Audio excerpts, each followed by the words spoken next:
Well, isn't it rather late for a young lady to be out alone? Do you live here? No. Then you must be visiting here, are you? My name is Frances Elizabeth Wright.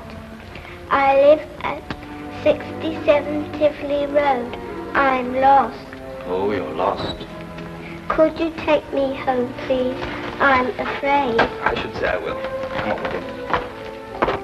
That's the way it began. Nothing extraordinary. For in a large city like London, a lost child is such a common occurrence that many a far-seeing bobby arms himself with a bag of chocolates in addition to his nightstick. No one suspected that this was the beginning of a case that was to rock all England.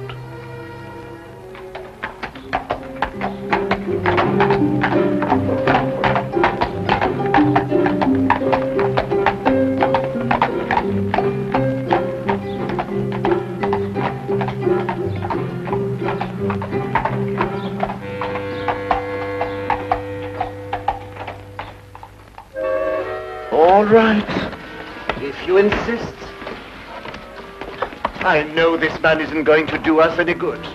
But what's the use of talking to you? Just as stubborn as your mother. I suspect we're having visitors. Oh, really? 23 and 27.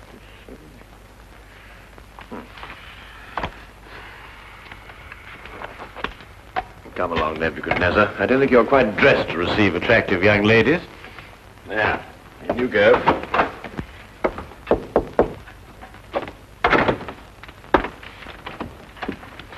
Won't you come in? Mr. Holmes, Sherlock Holmes. At your service, sir. Martini. George Martini is my name. This is my daughter, Margaret, who is of the stubborn opinion that you can help her. It will be a privilege, sir. Oh, may I introduce my very good friend, Dr. Watson? How do you do? How do you do, sir?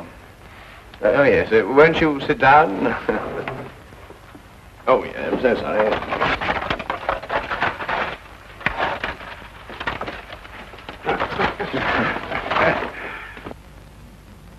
How can I be of any assistance to you? This is rather a confidential matter. Oh, yes, yes. Dr. Watson is both the soul of discretion and my invaluable colleague in all my cases, especially the more delicate ones. I see. Well, there's this fellow, Richard Trevor is his name, who's been courting Margaret here.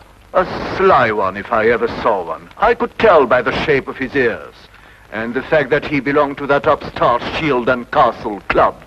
There was nothing wrong with his ears. They were beautiful, both of them. Nevertheless, he gave her the impression that he was going to see me last night and ask for her hand in marriage. Instead, the scoundrel sent me some fantastic note about being detained and then never appeared at all. I want you to find out what happened to him. What did Mr. Trevor say in his note? That he would be detained because he had run into a little girl who was lost and was taking her home. Have you made any inquiries at his home? Yes, with Father, of course. I don't think it's genteel to go to a man's rooms, even if he is your fiancé. Quite right. Quite right. There was no sign of him, but his clothes were all there. He wouldn't run off without his clothes, would he? No, hardly. The pure guess. A deduction. Just as I deduced that you have a scar on the left side of your head, which you received in a naval battle. I'll be bound. How did you know that? Well, a right-handed man normally parts his hair on the left. Your parting is on the right, thereby indicating that you've changed it at some time or another to hide a mark. As to how you got it, that's obvious to me by the fact that you carry on your watch chain the insignia of His Majesty's ship Assault, which everyone remembers distinguished herself heroically off the coast of Africa. Well done, Holmes. I declare, well done. Will you investigate, Mr. Holmes? We'll look into the case immediately, Miss Martini. And as soon as we have any information for you, we'll let you know. I shall be forever in your debt. Or I will be after I see his bill. Here's our address. That won't be necessary, sir. I saw it marked on your hatband when you came in. If you'll forgive me, sir, a rather extraordinary precaution against the loss of a bowler only worth 2 guineas. Come, dear.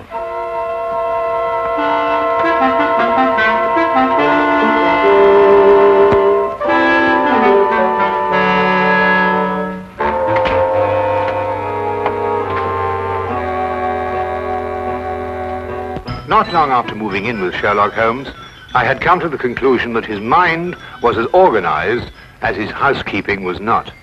He was, without a doubt, the most perfect reasoning, observing machine I had ever encountered. And just watching him think had become sheer fascination. I tried to put myself into his brain now and deduce what had happened to the missing Mr. Trevor. Did it occur to you he might have had an accident and even now be lying in a hospital at this very moment? You, being a doctor, would think of that. But if that were the case, surely the hospital would have informed someone by now. Maybe he skipped off and left her then. There's no guarantee he won't come back for his clothes or have them sent on to him. I'd grant that if he hadn't sent that note. A man deserting a girl isn't likely to send a note at all. And if he did, he couldn't conceive, as Mr. Martini put it, of such a fantastic one. The case is more than complex, Watson. And when we solve it, we shall also know what became of the others. What others? Oh, Watson, would you pass me my tobacco pouch? Well, where is it? It's in the toe of the Persian slipper, under your chair. All right. There you are. Oh. Thank you, Watson. Now, what others? Well, it's come to my attention during the past 2 weeks that 7 men have disappeared, totally evaporated from the face of London.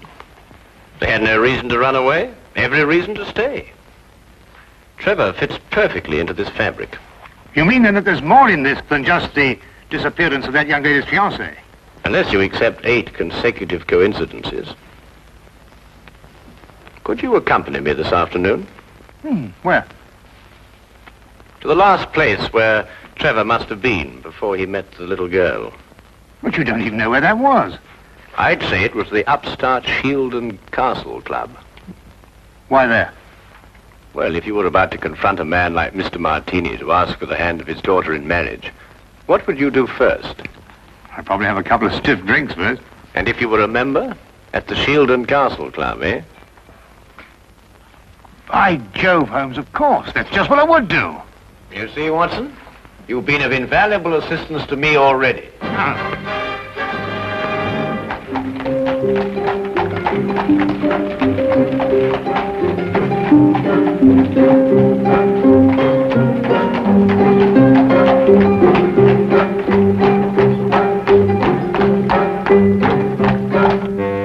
But you must tell us if he was here last night. He's missing. We're trying to find him. It's no use, sir. You'll have to do without my help. This is a gentleman's club. What has that got to do with it? He may not want to be found, if you know what I mean, sir.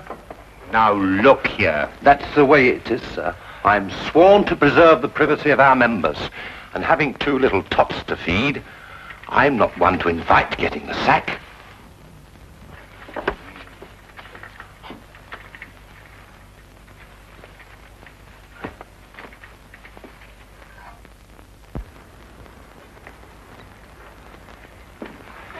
I say, where have you been? This is meant to be your case, you know, and I've been doing all the investigating. Yeah, do you know that Trevor was here last night? How do you know? Well, to my utter amazement, one of my keys fitted the door to the office.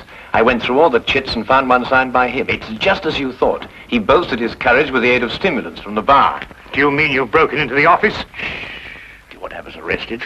Us? Yes, by keeping the barman occupied, you served as my accomplice. Now, really, Holmes, you've gone too far. Now, the thing to do is to find the carriage that both Trevor and the little girl took. How do you know they didn't walk? Well, if she lived near enough to walk home, is it likely that Trevor would have sent a message saying he was going to be detained? What extraordinary reasoning. Not extraordinary at all, my dear fellow. Really quite ordinary. Oh, what on earth do you think you're doing, Mike?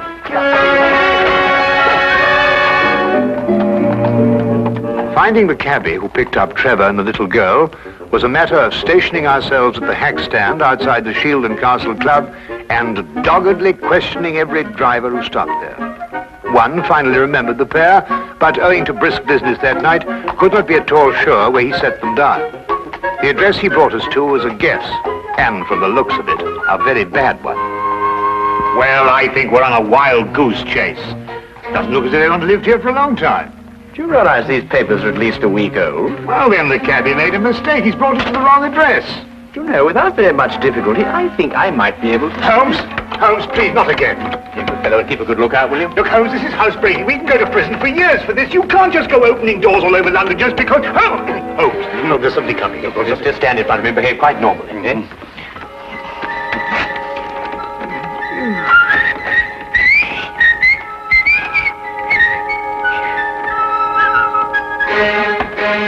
What's the normal behavior for housebreaking? You coming? Look here, Holmes, the doctor doesn't do this sort of thing. I'm sure it's unethical. You can't expect me to... Oh!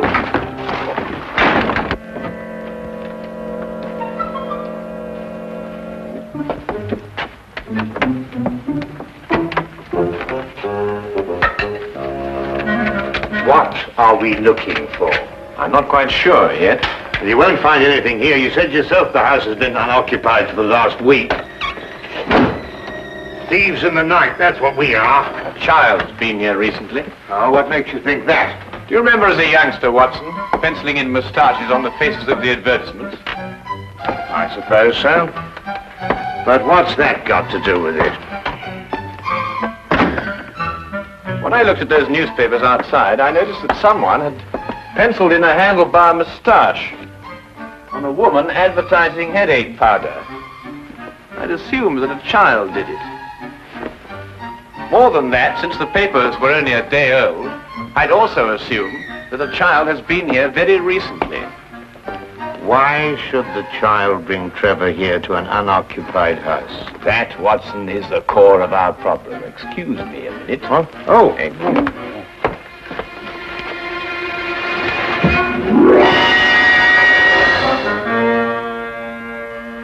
Good heavens!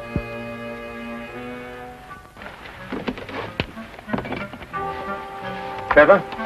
Fairly safe assumption, Watson. Yes. And from the pallor of his skin, I'd say he'd recently been given an overdose of strychnine. I'd also deduce that he's the 8th victim of a very strange murderer.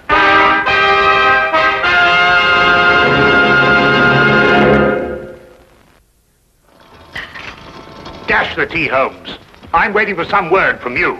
About what? Well, about the murder. Ever since we got back here, you've behaved as if nothing had occurred. And yet I'd wager anything that you're hot with some theory as to who's done it and why. I'm afraid we've run out of Indian. I think we've got some China, if I can find it. My guess is it's a cream passionnel. Are you ruling out the robbery motive? Trevor was left without a shilling. Oh, that's just some sort of a smokescreen. After all, she... Good heavens, Holmes, what on earth do you think you're doing? Look, snake poison. Oh, don't be silly, Watson. It's China tea. Disregard the labels. I ran out of tin. Here, are you sure? Yes, I'll stake my reputation on it.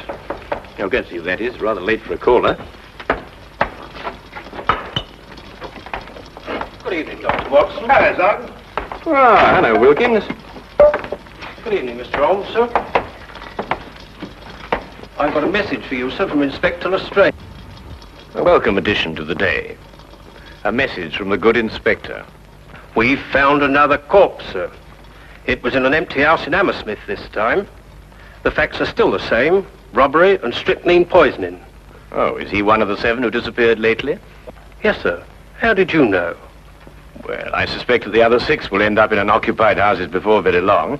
I think you'd better carry out a search in every unoccupied house in London. But this is July, sir. And everybody's away on holiday. The number of empty houses must be hundreds. Well, it's that or wait until September when everyone comes back and finds his own corpse. It'll be a very unfortunate situation for the good inspector. To say the least, sir. I'd better give the inspector your advice, sir. Yes, you must let us know what he says. That might be rather embarrassing. Good night, Mr. Holmes. Good night, Doctor. Good night. You know, Holmes, you were right. Trevor's disappearance was linked with the other 7. But what kind of fiend can be at the bottom of it? Well, we'll know more about it when we return from Brighton. Brighton? Yes, unless you'd rather not pursue this any further. There's a 6:10 train leaving in the morning. 6:08. Why Brighton? Because that's where R.J. Cookson lives. The place is R.J. Cookson. He's the man who owns the house in which Trevor was killed. How on earth did you find that out? Oh, no, never mind. It is tea, isn't it? Yes. Oh, I thought it was.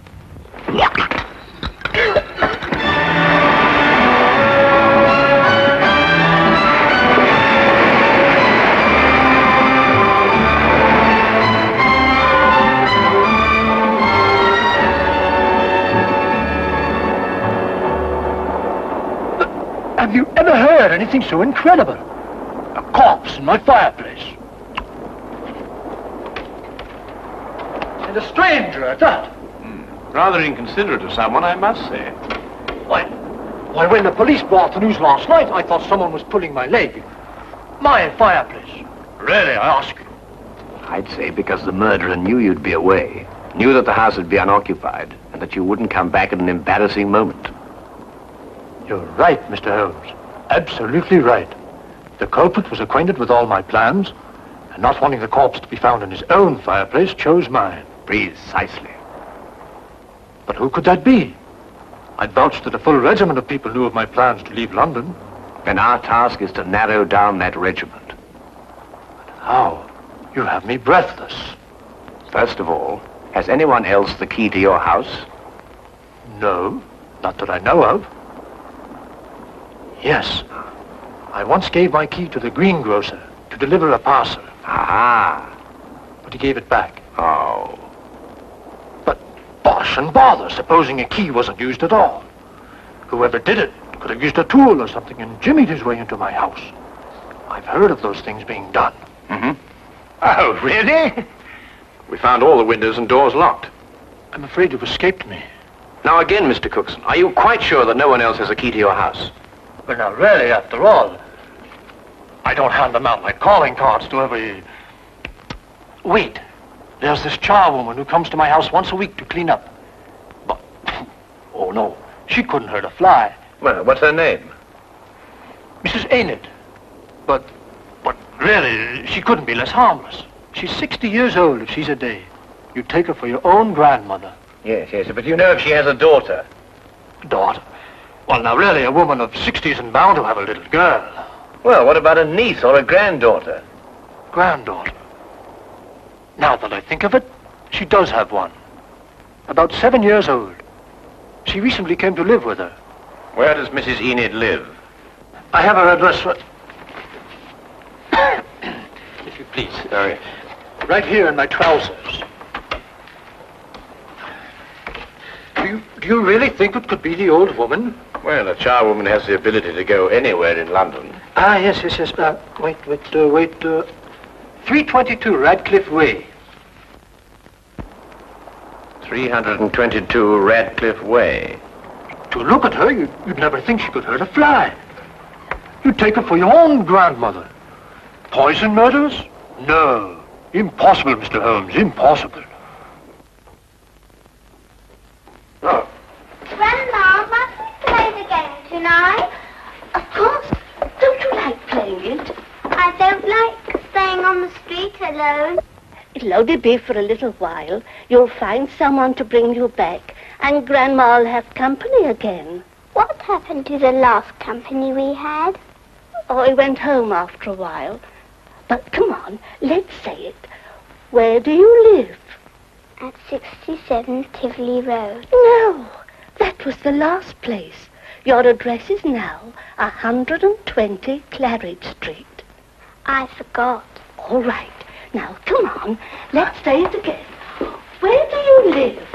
120 Claridge Street. And again? 120. What do you think, Holmes? Well, we'll know definitely in an hour's time. Come on.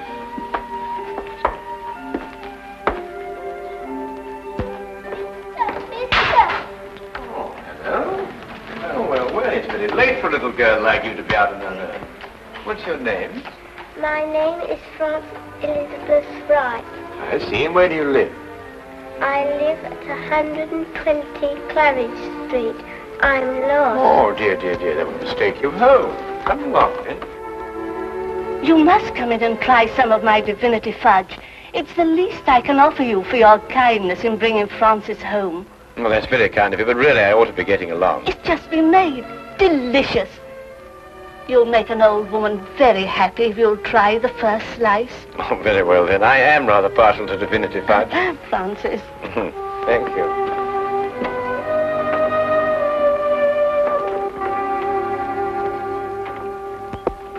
Now, come and sit right here at the table. Thank you. Now, say good night to the kind gentleman, then off to bed. Grandma, you never let me stay up with the company. That's because little girls must have their sleep. But now we've met the gentleman, perhaps he'll come again in the daytime. Will you? I should love to. Good night. Good night. Good night, birdies. Isn't she a lovely girl? And she'll grow up into a beautiful woman and have a life of ease. Yes, that's the important thing. A life of ease. Time to enjoy the world and... Here, you're waiting for some fudge, and I'm prattling away.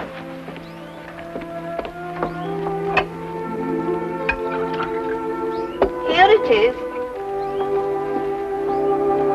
And a glass of cold milk to go with it. Won't you join me? Oh, no. My doctor would never permit it. I only prepare this sort of thing for people who drop in, like you. I see. Smells very good. If I have one speciality, it's divinity fudge. You'll find it heavenly.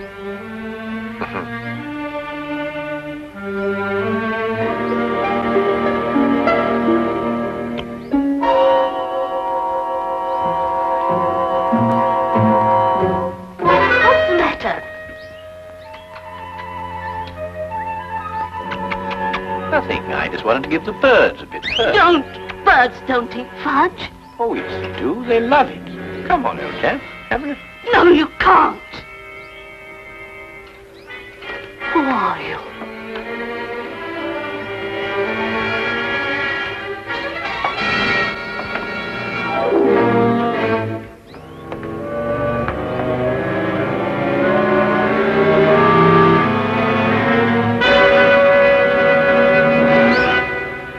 I'll take that, Mrs. Enid. Thank you.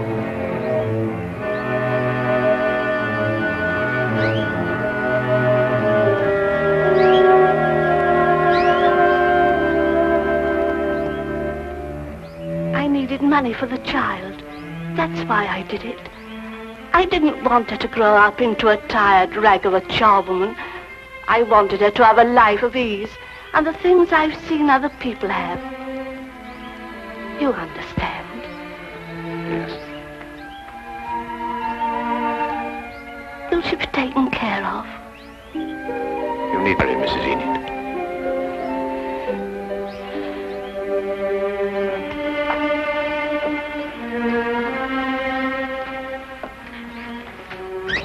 I wish now I hadn't tried to poison you. You might have visited us again as you promised, and we'd have been such good friends.